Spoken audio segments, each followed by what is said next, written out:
Hello, and welcome to Let's Talk Ball, the YouTube channel where we discuss big picture NBA. In this episode, we will be looking at the Cleveland Cavaliers offseason. What do they plan to do now that Kyrie and LeBron are both gone? Obviously, it didn't turn out well as they finished with the second worst record in the NBA. The Cleveland faithful were hoping that would net them either Zion Williamson, RJ Barrett, or Ja Morant. However, they will instead have the number 5 pick. Cavs really tried to stretch out the LeBron era and gave some bad contracts out, including but not limited to J.R. Smith, Tristan Thompson, and Kevin Love. However, they might have some building blocks in Colin Sexton, and maybe they can see something good out of Cedi Osman in the future. Either way, it's going to be a long process. They're going to have to lose contracts, lose games, and lose some fans. However, not all is bad, as they will have an opportunity as we go over the best case, worst case, and the most probable case scenario for the Cleveland Cavaliers going into the 2019 NBA offseason. Without further ado, welcome to the offseason, Episode 2, the Cleveland Cavaliers.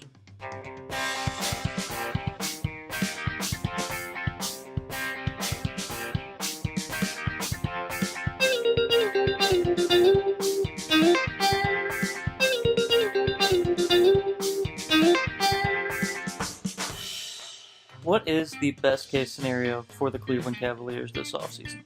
Well, for starters, it starts with being able to draft Jarrett Culver, shooting guard out of Texas Tech, with the number 5 pick in the draft. Standing at what we believe to be 6'6", Jarrett Culver has very high defensive upside and can get to a shot pretty much any time he wants. He's an underrated player because he played for Texas Tech this past year and didn't play for Duke, but overall he has the makings of a solid NBA prospect. Now, what else can they do to improve their future? It seems obvious to anybody with a basketball mind that they're not going to be competitive for at least 3 to 5 years. With that, I think that they could take on what could possibly be the worst contract in all the NBA for the number 9 pick.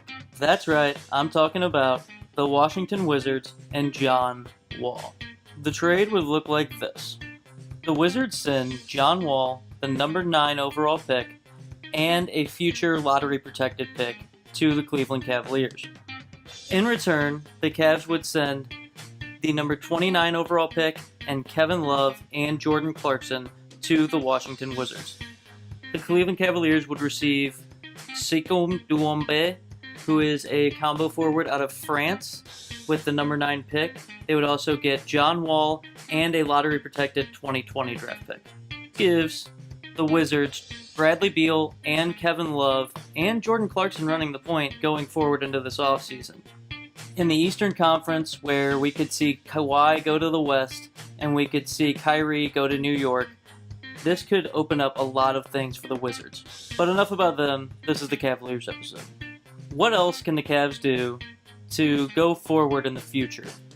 Well, one of the big things is they could trade J.R. Smith, who is only guaranteed just under $4 million this season.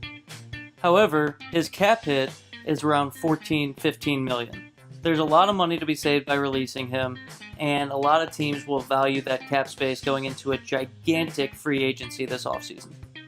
If they could do something like Courtney Lee for J.R. Smith, and then the Mavericks just cut J.R. Smith right after that, that gives them max contract value going into this free agency. Meanwhile, the Cavaliers can take back something like 2 future second-round picks, or possibly see if they could get a late first out of them. It would be difficult to get a late first-round pick, but not impossible, but pretty difficult since they gave up so much for Kristaps Porzingis. Going forward into the trade deadline, they should be looking to deal Tristan Thompson, or they could possibly do that before the season. He's on an expiring contract, and they might be able to bring back someone who's got maybe 2 years left on their deal and find their way into the first round like they did with the Houston Rockets. This is, in my opinion, the best case scenario for them this offseason. Let's get into the worst case scenario for them. The worst thing that can happen for the Cleveland Cavaliers is that they trade Kevin Love just to try to get rid of the money and not really get any assets back for him. Currently, trading Love would be trading someone at their lowest point of value, which is never a smart decision for a general manager. Now, I know I said in the first half that maybe they should trade Kevin Love and bring back John Wall and get a first-round pick, but to me, that's an acceptable value to get for Kevin Love. However, if you just trade him for a second-round pick that's, pick number 54 or something like that, that's not the value that you want out of a former All-Star, former All-NBA player. Kevin Love still has a lot of value in this league as a stretch four who can rebound, and he can play a little bit of center. There's no reason for them not to be able to trade him to a championship contender this trade deadline. Another worst-case scenario is they can't find anybody to take J.R. Smith's contract, so they end up just releasing him themselves without getting anything back for it. The other worst-case scenario is you trade away Colin Sexton because you think Darius Garland's a better prospect, even though you've never seen the guy play college ball. I think Garland is a heck of a prospect, but most likely the best fit for them is Jarrett Culver, and that just doesn't seem smart for them to trade away Colin Sexton right now. He's young, he's good, and he's smart. He will become a good NBA player. If somebody does take Jarrett Culver ahead of them at the number 4 pick, then I project them getting DeAndre Hunter, which kind of stinks because he's more of a win-now kind of player. I actually project the Phoenix Suns trading up to draft Garland from the Lakers, and the Lakers drafting DeAndre Hunter because he fits their team a lot better at this moment. Also, shameless plug, I will be coming out with a mock draft guide here coming up soon. Anyway, let's look at the most probable scenario for the Cleveland Cavaliers this offseason.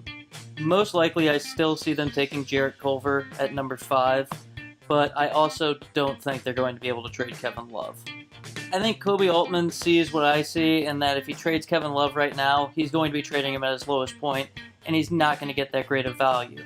I do see them being able to trade J.R. Smith and get some assets back for that, as well as probably someone like Jordan Clarkson or Tristan Thompson being able to be sent off somewhere else. So what do you think will happen with the Cleveland Cavaliers this offseason? Do you think they'll be able to pull off a good trade and bring back good value for Kevin Love? And who do you see them taking with the number 5 overall pick in the NBA draft? Comment down below, don't forget to like and subscribe, and join me in the next episode where we will discuss the Phoenix Suns and their future.